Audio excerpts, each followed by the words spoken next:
முண்டக்கை சூரல் மலையில் பள்ளிகள் திறக்கப்பட்டிருக்கிறது. வயநாட்டில் நிலச்சரிவால் கடுமையாக பாதிக்கப்பட்ட இந்த பகுதிகளில் 1 மாதத்திற்கு பின்னர் பள்ளிகள் திறக்கப்பட்டிருக்கிறது.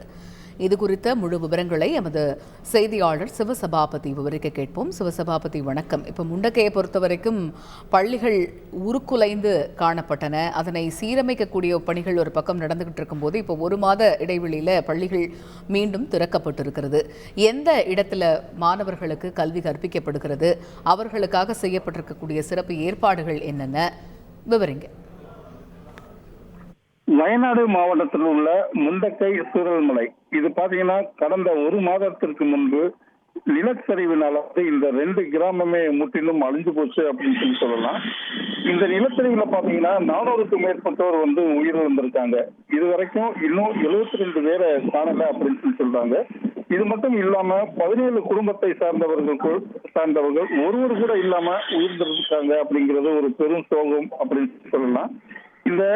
இந்த பகுதியில் அமைஞ்சிருக்க அரசு பள்ளி, அதாவது முண்டக்கை பகுதியில அரசு பள்ளியும், அதாவது சூரியமலை பகுதியில் இருக்கிற வெள்ளாரமலை பகுதியிலும் இருக்க அந்த பள்ளிகளும் பாத்தீங்கன்னா இந்த நிலச்சரிவுனால முற்றிலுமாக அழிஞ்சிச்சு அப்படின்னு சொல்லலாம். ஆனா வெள்ளாரமலையில இருக்கிற அந்த பள்ளியினுடைய ஒரு பகுதி மட்டும் அது நினைவு சின்ன மாதிரி அது மிழுகி போய் இருக்குது.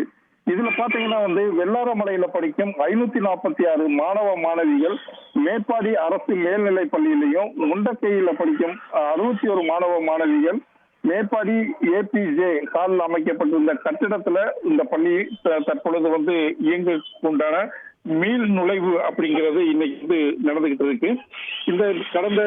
அதாவது இந்த நிலச்சரிவுல ஏற்பட்ட பகுதியில குழந்தைகளின் கல்வி பாதிக்கப்படக்கூடாது அப்படிங்கிறத கேரளா சங்கம் அவங்களுக்கு உறுதி செஞ்சிருந்தது. இது மட்டும் இல்லாம இந்த முண்டக்கை சூரல்மலை பகுதியிலிருந்து மேப்பாடிக்கு போறதுக்கு KSRTC, அதாவது கேரளா அரசு பேருந்து இலவசமாகவே மாணவ மாணவிகளை ஏற்றி செல்வதற்கு ஏற்பாடு செய்யப்பட்டுள்ளது. அது மாதிரி இவங்களுடைய புத்தகங்கள், நோட்டுகள் இது எல்லாமே திரும்பவும் கொடுக்கப்பட்டிருக்கு. அதாவது நிலச்சரிவுல பாதித்த மாணவ மாணவிகள் அவங்களுடைய மன ரீதியா பாதிச்சிடக்கூடாது அப்படிங்கிறதுக்காண்டி ஒரு கொண்டாட்டத்தோட இந்த பள்ளி ஆரம்பிச்சிருக்கிறது. தற்பொழுது கொண்டாட்டத்தோட இந்த பள்ளி ஆரம்பிச்சிருக்காங்க. இதுல பாத்தீங்கன்னா இந்த கொண்டாட்டமும் அத்துமீறக்கூடாது, அதாவது அதிகப்படியாக இருக்கக்கூடாது அப்படிங்கறத அமைச்சர் சொல்லியிருக்காங்க. மேலும் இங்க இருக்கிறவங்களுக்கு மன ரீதியான எல்லா விஷயத்தையுமே மாற்றுவதற்கான தயார் நிலையில செய்யப்பட்டிருக்கு. இது மட்டும் இல்லாம இங்க படிக்கிறவங்களுக்கு விரைவில் நிரந்தர வசதி செய்யப்படும் அப்படின்னு சொல்லியிருக்காங்க. இது மட்டும் இல்லாம பாத்தீங்கன்னா சூரல்மலை பகுதியில அந்த வெள்ளார பகுதியில இருக்கிற அந்த நீண்டி போன கட்டிடம், அந்த கட்டிடத்தை நினைவு சின்னமா ஆக்கணும் அப்படிங்கிறது அனைவரோட விருப்பமா இருக்கு அப்படிங்கிறத அமைச்சர் சொல்லியிருக்காங்க. இந்த மாணவர்களுடைய கல்வியில் எந்த விதத்திலையுமே பாதிப்பு அடைக்க கூடாது அப்படிங்கிறதுல கேரள அரசு முன்னெடுத்து இந்த பணியை செஞ்சுக்கிட்டு இருக்காங்க. விரிவான விவரங்களை வழங்கியமைக்கு நன்றி சிவசபாபதி. செய்திகளை உடனுக்குடன் தெரிந்து கொள்ள உடனே சப்ஸ்கிரைப் பண்ணுங்க.